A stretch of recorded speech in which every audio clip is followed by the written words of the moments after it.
Testemunhos para a Igreja, volume 7, capítulo 24. A obra dos restaurantes.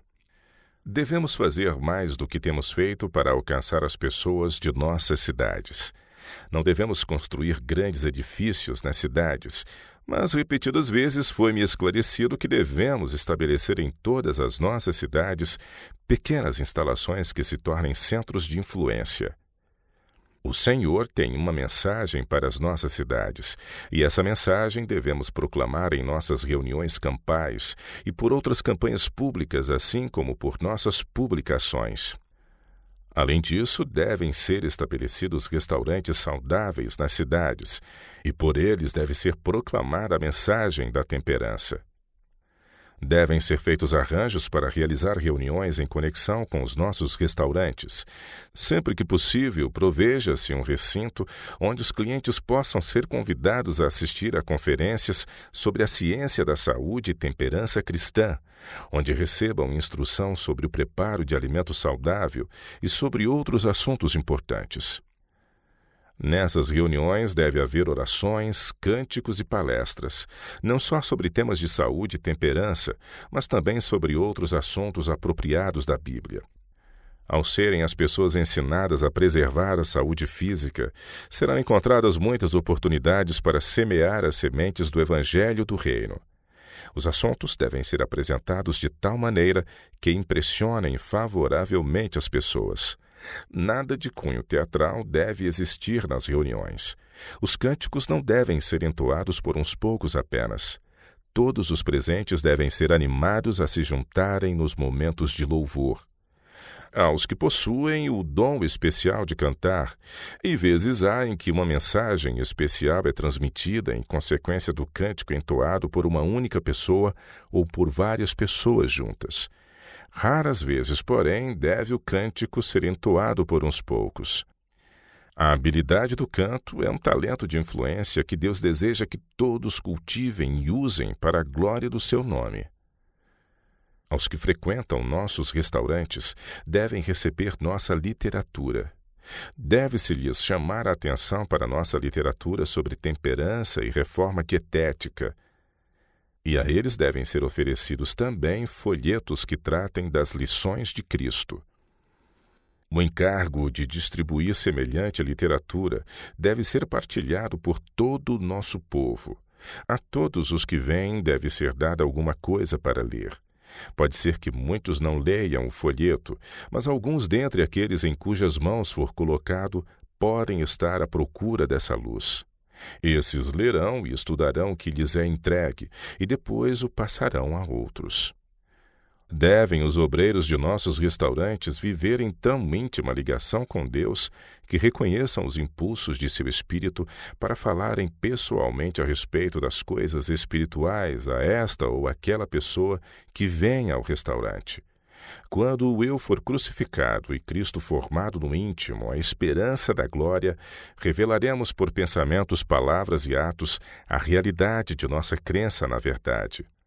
O Senhor estará conosco e o Espírito Santo operará por nosso intermédio para alcançarmos os que se encontram longe de Cristo. Fez-me o Senhor saber que essa é a obra que deve ser feita por aqueles que dirigem nossos restaurantes. Não deve a pressão e o atropelo dos negócios levar à negligência do trabalho da salvação. É bom satisfazer as necessidades físicas de nossos semelhantes. Se, porém, não são encontradas maneiras de fazer brilhar a luz do Evangelho sobre os que buscam diariamente as suas refeições, como pode Deus ser glorificado por nossas obras? Ao ser iniciada a obra dos restaurantes, esperava-se que ela se tornasse o meio de alcançar a muitos com a mensagem da verdade presente. Será que isso aconteceu? Aos obreiros de nossos restaurantes foi feita a pergunta por aquele que possui autoridade. A quantos foi falado a respeito da salvação? Quantos têm ouvido dos seus lábios apelos veementes para que aceitem a Cristo como o Salvador pessoal? Quantos têm sido levados por suas palavras a se voltarem do pecado para servir ao Deus vivo? Ao serem as pessoas em nossos restaurantes supridas do alimento físico, não devem os obreiros se esquecer de que eles próprios e aqueles a quem servem necessitam ser constantemente alimentados com o pão do céu. Devem estar sempre atentos às oportunidades para falar a verdade aos que não a conhecem. O cuidado dos auxiliares. Os gerentes de nossos restaurantes devem trabalhar em favor da salvação dos empregados. Não devem se sobrecarregar, pois assim fazendo, colocarão a si mesmos onde não terão vigor nem inclinação para auxiliar espiritualmente os obreiros. Devem eles empregar suas melhores energias para instruir seus empregados nas questões espirituais, explicando-lhes as Escrituras e orando com eles e por eles. Devem cuidar dos interesses religiosos de seus auxiliares tão cuidadosamente como os pais devem guardar os interesses religiosos de seus filhos. Paciente e ternamente devem tomar interesse pelos empregados, fazendo tudo o que estiver ao seu alcance para auxiliá-los no aperfeiçoamento do caráter cristão. Suas palavras devem ser semelhantes a maçãs de ouro em salvas de prata. Devem suas ações estar isentas de todo o traço de egoísmo e aspereza. Cumpre-lhes permanecer como um soldado, cuidando das pessoas como quem deve delas dar conta. Importa que se esforcem para manter seus auxiliares animados e bem dispostos, de tal forma que sua coragem se torne cada vez mais forte e sua fé em Deus cresça constantemente. A menos que nossos restaurantes sejam dirigidos dessa maneira, será necessário prevenir nosso povo contra enviar seus filhos a eles como obreiros. Muitos dos que frequentam nossos restaurantes não trazem consigo os anjos de Deus, nem desejam o companheirismo desses seres santos. Acompanha-os uma influência mundana, e para resistirem a essa influência precisam os obreiros estar intimamente ligados a Deus. Devem os gerentes de nossos restaurantes fazer mais para salvar os jovens em seus empregos. Têm eles de empenhar os maiores esforços para conservá-los vivos espiritualmente, de maneira que sua mente jovem não seja influenciada pelo espírito mundano com o qual entram constantemente em contato. As meninas e os jovens de nossos restaurantes necessitam de um pastor. Cada uma delas necessita ser protegida pelas influências do lar. Há perigo de que os jovens que entram como crentes em nossas instituições e que desejam auxiliar na causa de Deus fiquem exaustos e desanimados, perdendo o zelo e a coragem, e se tornem frios e indiferentes. Não podemos apenhar esses jovens em quartos pequenos e escuros, privá-los dos privilégios da vida do lar e depois esperar que tenham uma experiência religiosa sadia. Importa que sejam elaborados planos sábios para o cuidado dos auxiliares em todas as nossas instituições, principalmente para os que estão empregados em nossos restaurantes. Devem ser conseguidos bons auxiliares e providas todas as vantagens que os ajudem a crescer na graça e conhecimento de Cristo. Não devem eles ser deixados ao benefício de circunstâncias ocasionais, sem disporem de tempo regular para orar e se dedicarem ao estudo da Bíblia. Quando assim deixados, tornam-se desatentos e sem cuidado, indiferentes às realidades eternas. Devem estar ligados a cada restaurante um homem e sua esposa que possam agir como guardiães dos auxiliares, um homem e uma mulher que amem o Salvador e as almas por quem ele morreu e que observem o caminho do Senhor. Os jovens devem estar sob o cuidado de uma preceptora sábia e judiciosa, uma mulher inteiramente convertida que proteja cuidadosamente as obreiras, especialmente as mais jovens. Os obreiros devem sentir que têm um lar.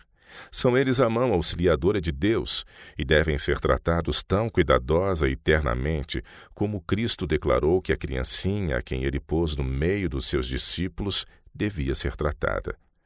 Mas qualquer que escandalizar um destes pequeninos que creem em mim, disse ele, melhor lhe fora se lhe pendurasse ao pescoço uma pedra de moinho e se submergisse na profundeza do mar. Vede, não desprezeis algum destes pequeninos, porque eu vos digo que os seus anjos nos céus sempre veem a face de meu Pai que está nos céus. Mateus capítulo 18, versos 6 e 10. O cuidado que se deve dispensar a esses empregados é uma das razões para que haja em uma grande cidade vários restaurantes pequenos em lugar de um restaurante grande. Essa, porém, não é a única razão por que será melhor estabelecer vários restaurantes pequenos em diferentes partes de nossas grandes cidades. Os restaurantes menores recomendarão os princípios da reforma de saúde tanto quanto os estabelecimentos maiores e serão muito mais fáceis de dirigir. Não somos comissionados a alimentar o mundo, mas somos instruídos a ensinar o povo. Nos restaurantes menores não haverá tanto trabalho para fazer, e os auxiliares terão mais tempo para consagrar ao estudo da palavra, mais tempo para aprenderem a fazer o trabalho corretamente e mais tempo para responderem às perguntas dos clientes que estão desejosos de saber a respeito dos princípios da reforma de saúde. Se cumprirmos o propósito de Deus nessa obra, a justiça de Cristo irá à nossa frente e a glória do Senhor será a nossa retaguarda. Se, porém, não houver uma colheita de almas, se os auxiliares não forem eles próprios beneficiados, se não estiverem glorificando a Deus por palavras e atos, por que devemos abrir e manter tais estabelecimentos? Se não podemos dirigir nossos restaurantes para a glória de Deus, se não podemos exercer por meio deles uma forte influência religiosa, será preferível fechá-los e utilizar os talentos de nossos jovens em outros ramos da obra. Nossos restaurantes, entretanto, podem ser tão bem dirigidos que constituam um meio de salvar almas. Que peçamos fervorosamente ao Senhor humildade de coração, para que Ele possa nos ensinar a andar na luz do seu conselho, a compreender sua palavra, a aceitá-la e a pô-la em prática. Há o perigo de que nossos restaurantes sejam dirigidos de tal maneira que nossos auxiliares trabalhem arduamente dia após dia e semana após semana e ainda não sejam capazes de apontar qualquer boa realização.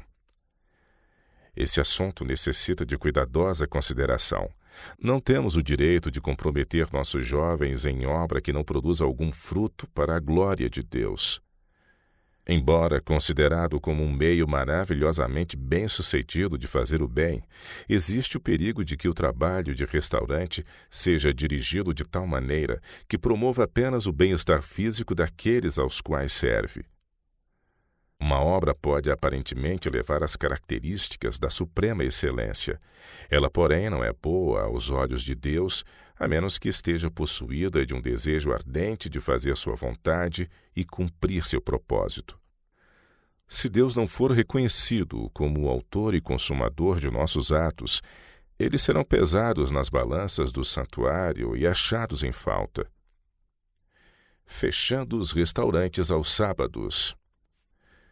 Alguém fez a pergunta: deverão os nossos restaurantes funcionar aos sábados? Minha resposta é: não, não. A observância do sábado é o nosso testemunho em prol de Deus, a marca, o sinal entre Ele e nós de que somos o seu povo. Essa marca nunca deverá ser apagada. Caso os nossos obreiros fornecessem refeições em nossos restaurantes, justamente como fazem durante toda a semana a todas as pessoas que ali comparecessem, onde estaria o seu dia de repouso? Que oportunidade teriam de refazer as forças físicas e espirituais? Não faz muito tempo foi-me concedido esclarecimento especial sobre esse assunto. Foi-me mostrado que seriam feitos esforços para demolir a nossa norma da observância do sábado, que os homens pediriam que os nossos restaurantes fossem abertos aos sábados, porém que isso nunca deveria ser feito. Tive a visão de uma cena. Era sexta-feira em nosso restaurante de São Francisco. Vários obreiros estavam ocupados com o empacotamento de alimentos que poderiam ser com facilidade levados para casa pelas pessoas, e algumas delas estavam esperando que o pacote lhes fosse entregue. Perguntei o que significava aquilo, e os obreiros me disseram que alguns dos seus clientes estavam perplexos, porque pelo fechamento do restaurante não lhes era possível, no sábado, conseguirem o mesmo tipo de alimento com que estavam acostumados durante a semana. Reconhecendo o valor dos alimentos saudáveis que obtinham no restaurante, haviam protestado contra a privação que sofriam no 7º dia e pedido aos dirigentes do restaurante que o mantivessem aberto cada dia da semana, apontando-lhes o que iriam sofrer se isso não fosse feito. "O que a senhora está vendo hoje", disseram os obreiros, "é a nossa resposta a esse pedido de alimentos saudáveis para o sábado. Essas pessoas levam na sexta-feira alimento que lhes dura até ao sábado, e dessa forma evitamos condenação pela recusa de abrir o restaurante aos sábados." A fronteira de demarcação entre o nosso povo e o mundo deve sempre ser mantida inquestionavelmente clara. A nossa plataforma é a lei de Deus, em que nos é mandado que observemos o sábado, pois, como está claramente mencionado no capítulo 31 de Êxodo, a observância do sábado é um sinal entre Deus e o seu povo. "Certamente guardareis meus sábados", declara ele, "porquanto isso é um sinal entre mim e vós nas vossas gerações, para que saibais que eu sou o Senhor que vos santifica. Entre mim e os filhos de Israel será um sinal para sempre, porque em 6 dias fez o Senhor os céus e a terra, e ao 7º dia descansou e restaurou-se." Êxodo capítulo 31, versos 13 e 17. Devemos atender a um "assim diz o Senhor", muito embora pela nossa obediência causemos certa inconveniência aos que não manifestam respeito pelo sábado.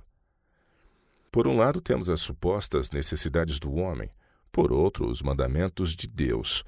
Qual merece mais consideração? Em nossos sanatórios, os pacientes, juntamente com os médicos, enfermeiros e funcionários, devem ser alimentados no sábado como qualquer família com o mínimo trabalho possível. Nossos restaurantes, porém, não deverão funcionar no dia do sábado.